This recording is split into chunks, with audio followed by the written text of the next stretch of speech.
स्वागत है दोस्तों आप सभी का आज की इस नई वीडियो में। और आज हम बात करेंगे क्लास 12 की पॉलिटिकल साइंस का न्यू सिलेबस के अकॉर्डिंग जो चैप्टर 5 है, संयुक्त राष्ट्र संघ एवं इसके संगठन। इस चैप्टर के जो दो इम्पॉर्टेंट टॉपिक है, भारत और संयुक्त राष्ट्र संघ, इसके बारे में इससे संबंधित हम इम्पॉर्टेंट क्वेश्चन आंसर करने वाले हैं आज की इस वीडियो में। तो चलिए वीडियो को शुरू करते हैं। तो सबसे पहले तो भारत और संयुक्त राष्ट्र संघ के बारे में कुछ लिखिए। इस पर एक प्रश्न नॉर्मली आपसे पूछा जा सकता है, ठीक है। तो देखिए क्या करना है, आपको कैसे लिखना है। भारत और संयुक्त राष्ट्र संघ के बारे में लिखिए। इस तरह से आपका प्रश्न हो सकता है 1 या 2 मार्क्स में, ठीक है। तो देखिए, भारत संयुक्त राष्ट्र चार्टर पर हस्ताक्षर करते हुए 26 जून 1945 को भारत संयुक्त राष्ट्र संघ के उन प्रारंभिक सदस्यों में शामिल था जिन्होंने 1 जनवरी 1942 को वाशिंगटन में संयुक्त राष्ट्र घोषणा पत्र पर हस्ताक्षर किए थे। यानी कि भारत उन 51 देशों में से था जिन्होंने संयुक्त राष्ट्र संघ के चार्टर पर हस्ताक्षर किए थे, ठीक है। तथा 25 अप्रैल से 26 जून 1945 तक सैन फ्रांसिस्को के ऐतिहासिक संयुक्त राष्ट्र संघ अंतर्राष्ट्रीय संगठन सम्मेलन में भी भाग लिया था। यानी कि भारत ने संयुक्त राष्ट्र संघ का जो सैन फ्रांसिस्को में सम्मेलन हुआ था उसमें भी भाग लिया था। तो ये दो पॉइंट थे भारत और संयुक्त राष्ट्र संघ के बारे में, छोटे से, ठीक है। अब इस चैप्टर का इंपॉर्टेंट प्रश्न बनेगा कि संयुक्त राष्ट्र संघ की सदस्यता प्राप्त करने के लिए जो मानदंड हैं जो सुझाए गए हैं, भारत उन पर खरा उतरता है, ठीक है। आप ये कैसे कह सकते हैं, यानी कि संयुक्त राष्ट्र संघ की अगर किसी देश को सदस्यता प्राप्त करनी है तो भारत जो है वो इस पर सही उतरता है, खरा उतरता है। वो किस तरह से उतरता है आपको वो बताना है, ठीक है। तो देखिए, सबसे पहला पॉइंट है लोकतांत्रिक देश। भारत विश्व का सबसे बड़ा लोकतांत्रिक देश है, जहां 1947 में भारत की आज़ादी के पश्चात लोकतंत्र की जड़ें काफ़ी मजबूत हुई।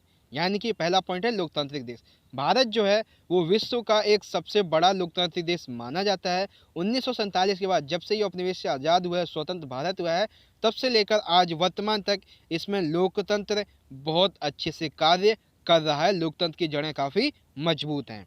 दूसरा पॉइंट है विश्व जनसंख्या का उचित प्रतिनिधित्व।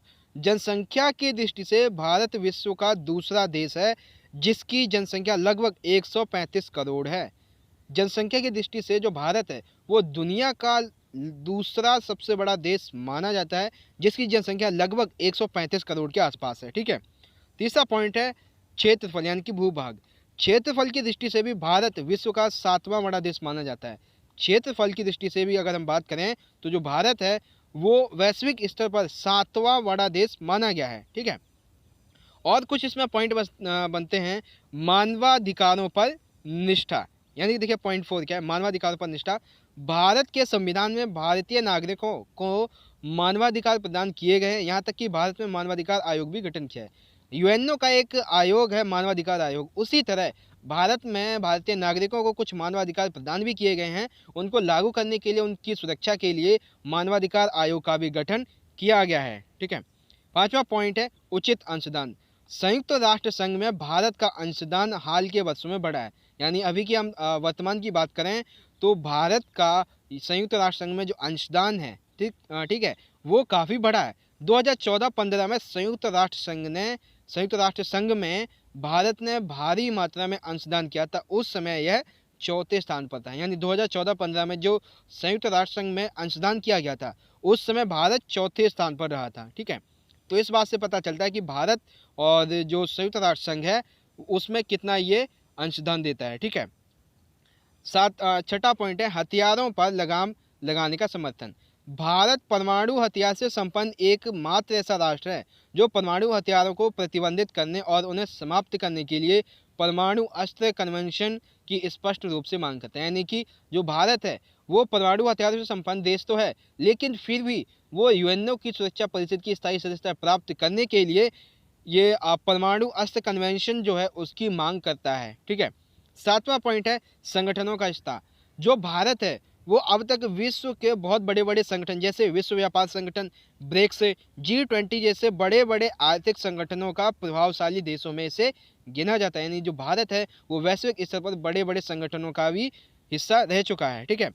भारत की विदेश नीति ऐतिहासिक रूप से विश्व शांति को बढ़ावा देने वाली है। भारत की जो विदेश नीति है वो वैश्विक स्तर पर विश्व की शांति को बढ़ावा देने वाली नीति मानी जाती है। ठीक है, तो ये था कि जो भारत है वो संयुक्त राष्ट्र संघ के द्वारा उसकी सदस्यता प्राप्त करने के लिए जो मानदंड सुझाए गए हैं उन पर खरा उतरता है। उसका आंसर पहला है, भारत एक लोकतांत्रिक देश है। ठीक है, वैश्विक जनसंख्या की ये उचित प्रतिनिधित्व करता है। दूसरा देश है। ठीक है, क्षेत्रफल के भाग से ये 7वां बड़ा देश माना जाता है। मानवाधिकार आयोग भारत के संविधान में दिए गए उसकी रक्षा के लिए मानवाधिकार आयोग का गठन भी किया गया है। उचित अंशदान भी करता है ये। ठीक है, हथियारों पर लगाम लगाने का ये समर्थन भी करता है। और वैश्विक स्तर पर जो बड़े बड़े संगठन है, विश्व व्यापार, ब्रिक्स, G20 ऐसे संगठनों का हिस्सा भी है। तो ये सभी पॉइंट हैं जो संयुक्त राष्ट्र संघ की सदस्यता प्राप्त करने के लिए बताए गए जो मानदंड हैं, भारत उन पर खरा उतरता है उससे संबंधित। आई होप क्वेश्चन नंबर 2 जो वो आपको समझ में आ गया होगा। बात करते हैं दोस्तों इस चैप्टर के अगले प्रश्न की। अगला प्रश्न है, भारत को स्थायी सदस्यता प्राप्त क्यों नहीं हो पा रही है? ऐसा क्यों? भारत जो है उससे सुरक्षा परिषद की स्थायी सदस्यता प्राप्त क्यों नहीं हो पा रही है, जबकि वो सुरक्षा परिषद की स्थायी सदस्यता प्राप्त कराने के लिए जो मानदंड सुझाए गए हैं उस पर खरा उतरता है, फिर भी ऐसा क्यों है?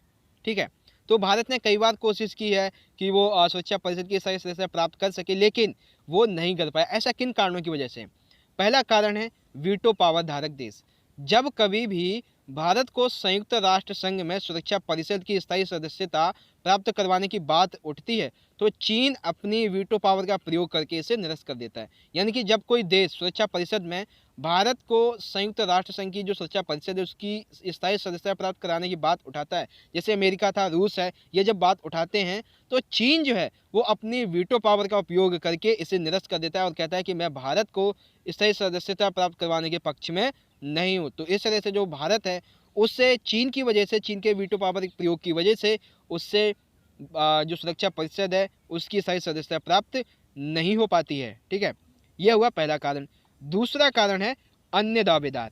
सुरक्षा परिषद की स्थायी सदस्यता प्राप्त करने की होड़ में केवल भारत ही नहीं, यानी सुरक्षा परिषद की स्थायी सदस्यता किससे मिलनी चाहिए, इसकी होड़ में केवल भारत ही नहीं बल्कि जापान, जर्मनी, दक्षिण अफ्रीका, ये सभी के सभी सुरक्षा परिषद की स्थायी सदस्यता के प्रबल दावेदार हैं।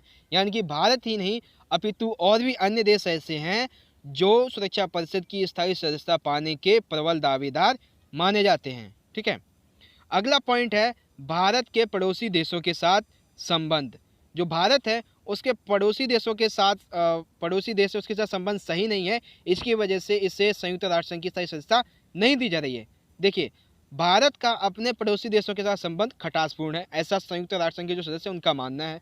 कुछ बुद्धिजीवियों का कहना यह भी है कि यदि भारत को सुरक्षा परिषद की स्थायी सदस्यता प्राप्त हो गई, यानी कुछ बुद्धिजीवी जो है, कुछ संयुक्त राष्ट्र संघ के सदस्य जो हैं वो ये कहते हैं अगर भारत को हमने सुरक्षा परिषद की स्थायी सदस्यता प्राप्त करवा दी तो यह अपने पड़ोसी देश पाकिस्तान पर बुरा प्रभाव छोड़ सकता है, वह अपने वीटो पावर का प्रयोग कर सकता है। यानी कि वह वीटो पावर का प्रयोग करके इस पाकिस्तान पर बुरा प्रभाव छोड़ सकता है, पाकिस्तान को नष्ट कर सकता है और बाकी के इसके जो पड़ोसी देश हैं उसके साथ इसके जो संबंध है वो काफ़ी खटासपूर्ण है।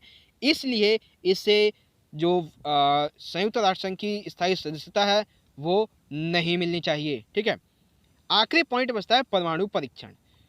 जो संयुक्त राष्ट्र के सदस्य हैं सुरक्षा परिषद के, वो यह आरोप लगाते हैं कि भारत ने 1998 में परमाणु परीक्षण किया और विश्व शांति के लिए खतरा पैदा कर दिया।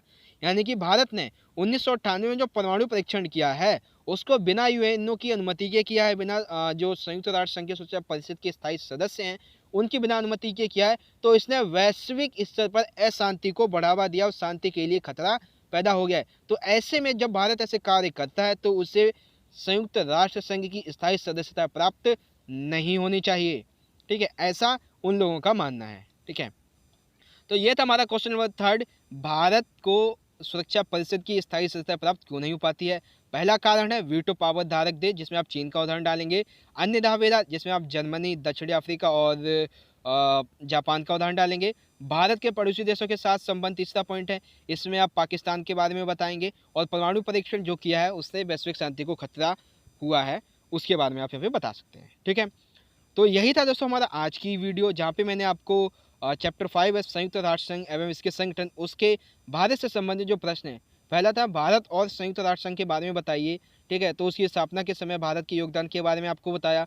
संयुक्त राष्ट्र संघ की सदस्यता प्राप्त कराने के लिए जो मानदंड सुझाए गए हैं वो क्या थे वो आपको बताया, जैसे लोकतांत्रिक देश, विश्व जनसंख्या का उचित प्रतिनिधित्व, क्षेत्रफल, भूभाग, मानवाधिकारों पर निष्ठा, उचित अंशदान, हथियारों पर लगाम लगाने का समर्थन, संगठनों का हिस्सा, ठीक है। और ये तो अभी आपको मैंने बता ही दिया है। तो यहीं पे हमारा दोस्तों आज का ये वीडियो खत्म होता है। अगर आपको ये वीडियो अच्छी लगी है, आपको समझ में आया हो, तो वीडियो लाइक करना, इस वीडियो को ज़्यादा से ज़्यादा अपने दोस्तों के साथ जरूर शेयर कर दीजिएगा। चलिए दोस्तों, हम मिलेंगे अगली वीडियो में इसी चैप्टर के इंपॉर्टेंट क्वेश्चन की आंसर की वीडियो के साथ में। तब तक के लिए आप पढ़ते रहिए और अपना ख्याल रखिए। धन्यवाद। जय हिंद। वंदे मातरम।